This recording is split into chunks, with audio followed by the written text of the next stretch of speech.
ఎక్కడ కూడా మనకు దేశవ్యాప్తంగా ఉన్నటువంటి సిచ్యువేషన్స్ ఎక్కడ కూడా భారతీయ జనతా పార్టీ కాస్త ఇబ్బందిగా మారినాయి. ఆ పార్టీ యొక్క అంచనాలను తలకిందులు చేస్తూ ఉన్నాయి.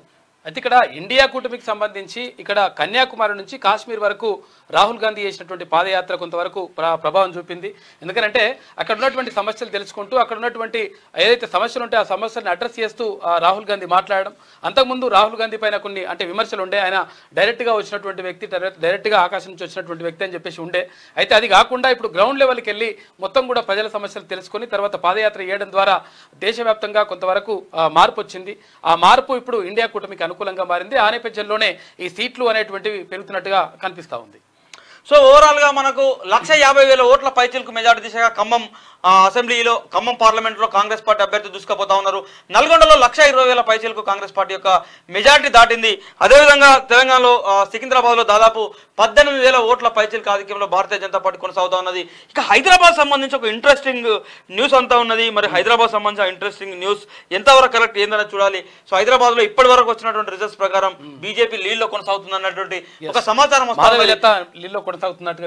తెలుస్తా ఉన్నది. సో యాకత్పుర కావచ్చు, అదేవిధంగా ఎంఐఎం పట్టున్నటువంటి ప్రాంతాల్లో సో భారతీయ జనతా పార్టీ అభ్యర్థి ఆధిక్యంలో ఉన్నట్టుగా మనకు సమాచారం అంతా ఉన్నది. ఇది అత్యంత ఆసక్తికరమైనటువంటి విషయం. సరే ఫైనల్ గా ఏం జరుగుతుంది రిజల్ట్ అనేది మనం చూడాలి.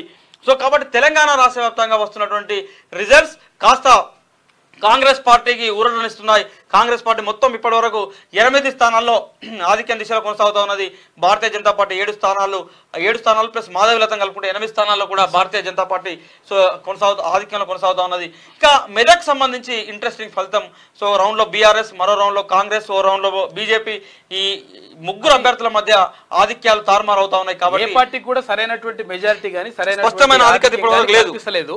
ఎందుకంటే మారుతా ఉన్నాయి. ఒక్కొక్క రౌండ్ లో ఒక్కొక్క అభ్యర్థికి, ఒకసారి కాంగ్రెస్ పార్టీ అభ్యర్థి ముందంజలో ఉంటే ఇంకొకసారి భారతీయ జనతా పార్టీ అభ్యర్థి, మరోసారి ఇక్కడ వెంకట్రామరెడ్డి అంటే బీఆర్ఎస్ కి సంబంధించినటువంటి అభ్యర్థులు ముందంజలో ఉన్నట్టుగా కనిపిస్తా ఉంది. కాబట్టి ఇంకా క్లారిటీ వస్తలేదు దానిపైన. అంటే అది ఉత్కంఠగా సాగుతూ ఉంది. అంటే ట్రయాంగిల్ ఫైట్ జరిగినట్టుగా తెలుస్తా ఉంది మెదక్ నియోజకవర్గానికి సంబంధించి. ఇక అదేవిధంగా స్మృతి ఇరానీ అమేథీ పార్లమెంటరీ నియోజకవర్గంలో Smriti Irani BJP fire brand లీడర్గా ఉన్నటువంటి స్మృతి ఇరానీ 15,000 ఓట్ల తేడాతో వెనుకంజలో ఉన్నారు. అక్కడ కాంగ్రెస్ అభ్యర్థి ముందంజలో ఉన్నారు ఆమె పైన. సో అది కూడా ఒక ఇంట్రెస్టింగ్ ఫలితం. అమేథీ గతంలో రాహుల్ గాంధీ ప్రాతినిధ్యం వహించినటువంటి పార్లమెంటరీ నియోజకవర్గం.